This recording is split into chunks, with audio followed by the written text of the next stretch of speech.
Кога отидов да работам во текстилна фирма, првото што го видов е дека 100 жени во пауза од 20 минути чекаат на ред да го земат клучот за единствениот тоалет, да влезат во тоалет, па да јадат, за потоа да продолжат со работа.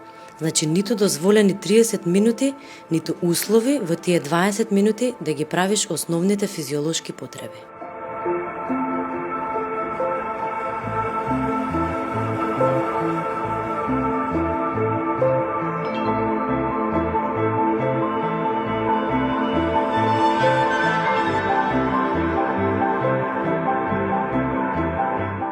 Сведочевме низ годиниве на најразлични скандали кои што беа врзани со текстилните работнички. Знаев некои од приказните ги знаев и претходно.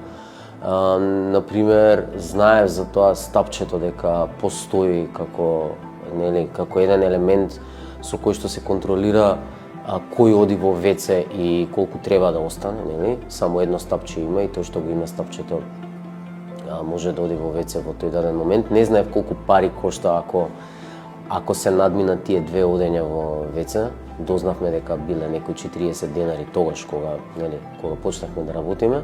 Марија, ти ги знаеш правилата. Имате 2 одења дневно во тоалет и само една од вас може да биде таму.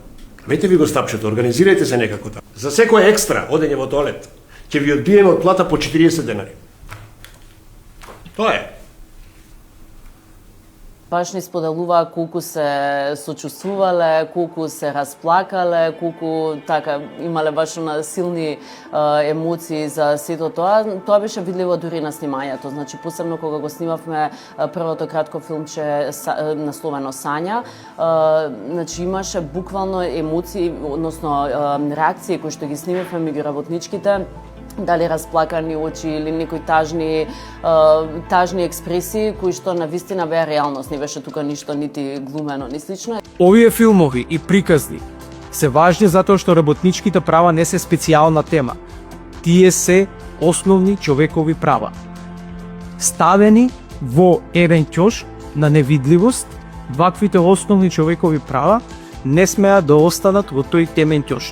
Мора да се извадат на виделина сите работи кои што представуваат кршење на работничките права, за да можеме јасно и гласно да зборуваме за овие работи да се променат и во иднина да се почитуваат работничките права. Особено кога зборуваме за текстилната индустрија, станува збор за илјадници жени кои секојдневно работат во услови на несигурност, страф и економска зависност, а нивните приказни ретко добиваат простор во медиумите. И токму филмот како визуелен и емотивен медиум ни овозможи да пристапиме кон темата на начин кој оди подалеку од бројки и статистики, да покажеме човечки искуства и приказни, стравот и последиците од системското прекршување на работничките права. Само што имавме состанок со раководството. Назад сме со роковите. И одма да ви кажам, највеќе е до вас. Мрзливи сте и спори. Ке треба да го надокнадите ова. Денес ке работиме до 10. Шефица, сабота е и ние имаме живот. Ако не ви одговара, не ви е вратата. Ајде сите на работа, времето тече.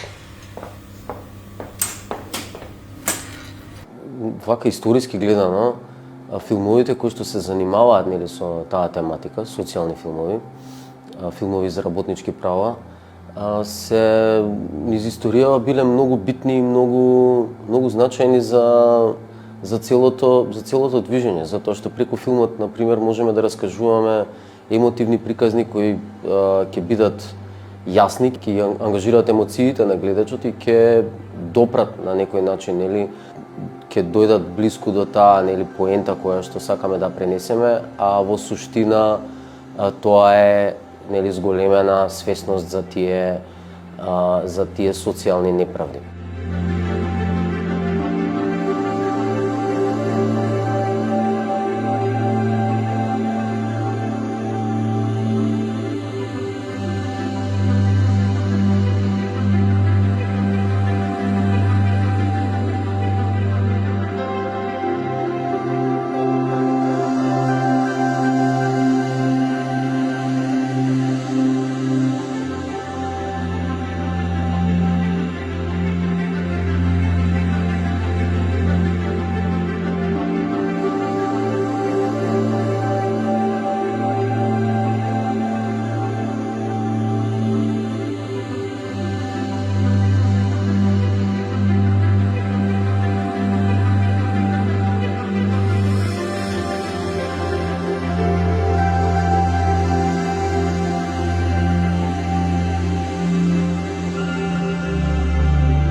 инспирација ми беа за тие првите, нели, приказни, ми беа неколку текстови новинарски на една наша авторка, мислам дека се викаше Кристина Божурска, ако се сеќавам, која што интервјуирала и имаше неколку приказни за работничките, за текстилните работнички на Истокот, кои што стварно беа шокантни, по некоја смисла беа стварно мотивирачки беа за да се напише сето тоа. А другата приказна имаше малку поинаков тек, се одлучивме да речам да употребиме и една филмска иронија тука, затоа што јас сум обседнат со тие некои споеви навидум невозможни, нели, во нашево општество. И инспирацијата ја влечам од еден настан кој што го гледав пред неколку години беше, организиран од некоја невладина организација.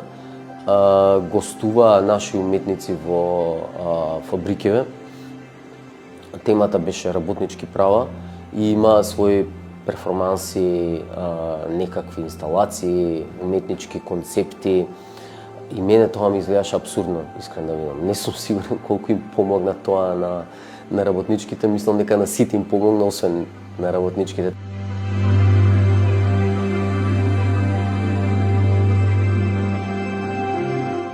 Со овие филмови сакавме да допреме до повеќе слоеви на општеството и до различна публика. Првата очигледната публика е јавноста, на која што е потребно да повторно да се реактуализира едно прашање кое што поради склоп на околности е ставено во степенот на нормализирање, односно прекршувањето на работничките права е нормализиран проблем во Македонија до тој степен што стадува невидлив.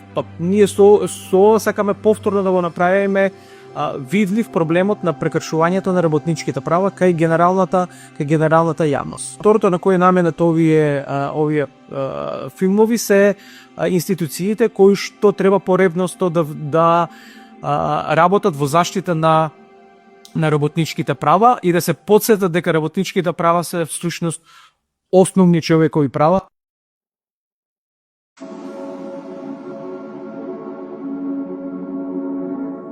Улогата на Види Вака како медиум и како растажувачко студио во оваа ситуација не е само во неговата креативна функција, односно лежи во јавниот интерес и јавно прикажување на работите кои што понекогаш се невидливи, меѓутоа се случуваат и не се адресирани во општеството. Значи, соработката најпрво со Види Вака, значи веќе имаме соработувано на неколку проекти, кои што сите од нив обработуваат теми за ранливи групи, маргинализирани групи. Навистина ми значи оваа ангажираност и тоа што сме го постигнале. Конкретно за овие и лично и професионално баш би го споила во едно, бидејќи емоциите кои што овие филмови ги побудија кај публиката е нешто непроценливо.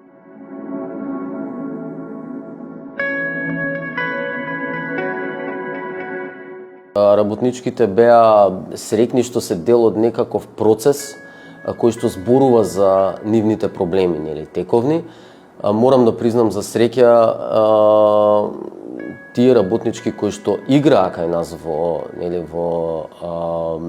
тие две филмчиња, за среќа работеа во фабрика која што добро се грижи во тој даден момент за нив, меѓутоа како што кажав, поголемиот дел од нив се дојдени од други места, работеле и во други фабрики, каде што сведочеле за многу посурови, значи имале многу посурови услови за работа и едноставно беа среќни што ќе може да се прозбори за тоа. Ништо можат ете ако ништо друго, барем на камера да изгледаат дека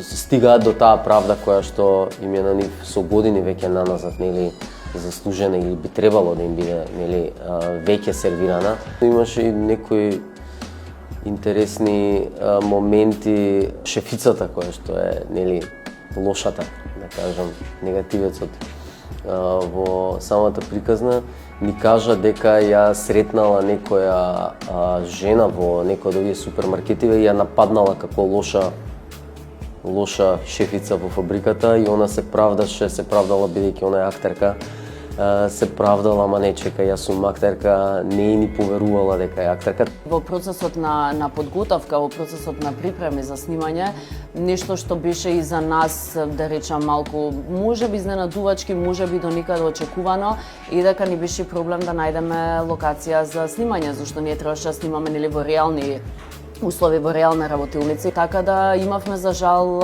проблем да добиеме нели одобрување или простор за соработка со сопственици на текстилни, да речам, работилници, но на крај најдовме сосема адекватно, да речам, и место и текстилна фабрика која што работи во одлични услови, каде што работничките се навистина задоволни, што веројатно е не така чест случај.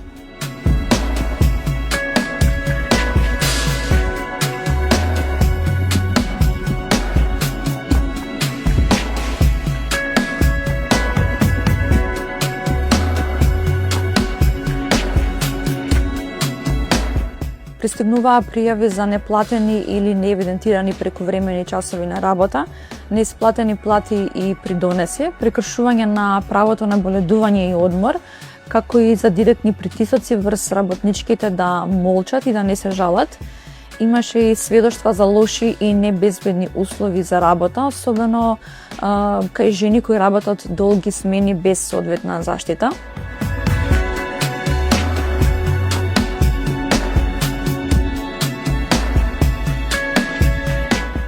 Главната работа што сакав да ја почувствува гледачот е на своја кожа, нели, додека го гледа самиот производ, емпатично да кажам, да се спои со визурата на тие работнички, со таа неправда која што ги гази постојано.